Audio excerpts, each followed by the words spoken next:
तो Jonathan measures की मुश्किलें बढ़ने वाली है। क्या स्कारलेट जॉनसन और एलिजाबेथ ओल्सन मार्वल में फिर नहीं दिखेंगे? और फैंटास्टिक फोर की कास्टिंग डिटेल्स, ये है इस हफ्ते की ताजा खबरें। तो शुरू करते हैं जोनाथन मेजर्स के केस से। तो आपको पता होगा जोनाथन मेजर्स अरेस्ट हो गए थे असॉल्ट के जुर्म में और अब तक उन पर कार्यवाही चल ही रही है और ऐसा लग रहा है कि उनकी मुश्किलें बढ़ने वाली है, क्योंकि जोनाथन मेजर्स की पीआर एजेंसी और मैनेजमेंट एजेंसी ने उनको ड्रॉप कर दिया है। और यही नहीं तो उनको कुछ उनकी अपकमिंग मूवी से भी निकाल दिया गया है। और ये असॉल्ट का हादसा होने के बाद और भी कुछ वुमेन सामने आई जिनके हिसाब से वो भी जोनाथन मेजर्स के असॉल्ट की विक्टिम रह चुके हैं। तो सिचुएशन अभी गर्म हो रही है और मार्वल भी आगे कोई कदम ले सकता है, लेकिन अब तक यही न्यूज है कि जोनाथन मेजर्स एमसीयू में ही रहेंगे। और अगर मार्वल कैंग को रिकास्ट करेगा तो आई थिंक ये सबसे बड़ा रिकास्ट होगा मार्वल का। और एवेंजर्स द कैंग डायनेस्टी की शूटिंग भी शुरू होने वाली है 2024 के स्प्रिंग में, जो कि अब से ऑलमोस्ट एक साल बाद होगा। फिर फर्स्ट लुक सामने आया गॉडजिला एक्स कॉन्ग का, वर्सेस नहीं x, Godzilla x Kong the New Empire का फर्स्ट लुक सामने आया। और जैसे कि ये वर्सेस नहीं है, हम इसमें शायद गॉडजिला और कॉन्ग को साथ में काम करते हुए देखेंगे, जैसे कि गॉडजिला वर्सेस कॉन्ग के एंड में देखा था। और इस फर्स्ट लुक में हम कॉन्ग जैसा ही एक क्रिएचर देखते हैं जो कि मोस्ट प्रोबेबली इस मूवी का विलन हो सकता है और गॉडजिला और कॉन्ग मिलकर इसको हराएंगे।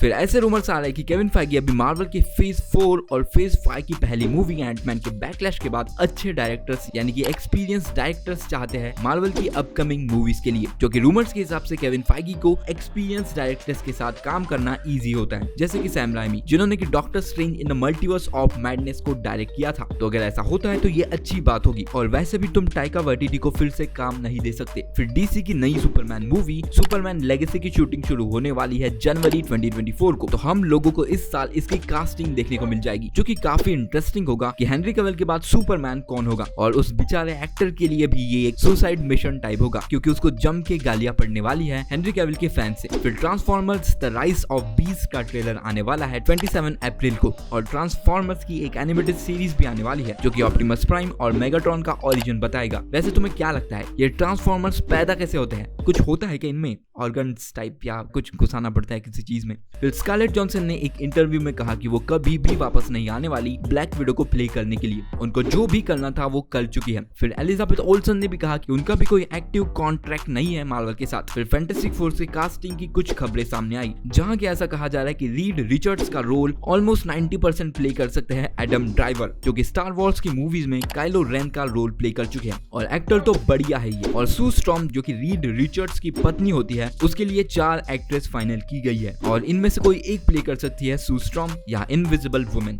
जो कि है वेनेसा किर्बी, माइला कुनिस, एलिसन विलियम्स और जूडी कुमर। जॉन विक के डायरेक्टर से किसी ने पूछा कि आप कभी भी कोई मार्वल की मूवी डायरेक्ट करना चाहोगे, तो उन्होंने इनडायरेक्टली कहा नहीं। उन्होंने कहा कि मुझसे भी कई ज्यादा अच्छे डायरेक्टर्स हैं और वो तभी अच्छा काम कर सकते हैं जबकि उन पर कोई लिमिट ना हो, जैसे कि जॉन विक की मूवीज। फिर रूसो ब्रदर्स, एंड गेम और इन्फिनिटी वॉर के डायरेक्टर्स ने भी मार्वल के फेज 5 और फेज 5 में चेंजेस पर कमेंट किया। वो बोले कि मार्वल अभी बहुत बड़े बड़े चेंजेस से गुजर रहा है और बहुत सी नई चीजें ट्राई भी कर रहा है अपनी टोन के साथ और बहुत सी डाइवर्सिटी भी डाल रहा है, जो कि आगे जाकर अच्छी साबित होगी। फिर आपको मून नाइट की लायला तो याद ही होगी, ये एमसीयू की पहली ऐसी कैरेक्टर बनने वाली है जो कि कॉमिक्स में दिखेगी। इसके पहले कॉमिक्स के कैरेक्टर्स मूवीज में दिखते थे, लेकिन अभी उल्टा होने वाला है। फिर guardians of the Galaxy volume 3 के नए टीवी स्पॉट में हमें नेबुला का नया आर्म देखने को मिलता है, जो कि उसके हाथ की पावर्स को और भी ज्यादा अच्छी तरीके से दिखाता है। फिर रायन रेनॉल्ड्स ने कहा कि ह्यू जैकमैन का रोल डेडपूल 3 में एज वुल्वरीन बहुत डिफरेंट होने वाला है, जो कि वो इसके पहले प्ले कर चुके हैं और वो इस बार कुछ नयापन लाने वाले हैं वुल्वरीन के कैरेक्टर में, जो कि आप लोगों का तो नहीं पता, लेकिन मुझे ये थोड़ा कंसर्निंग लग रहा है, क्योंकि वुल्वरीन ऑलमोस्ट परफेक्ट था पिछली मूवीज में और उसमें नयापन लाना हानिकारक साबित हो सकता है। तो यही थी इस हफ्ते की न्यूज। अगर आपको ये वीडियो पसंद आया हो तो लाइक कर दो और सब्सक्राइब कर दो।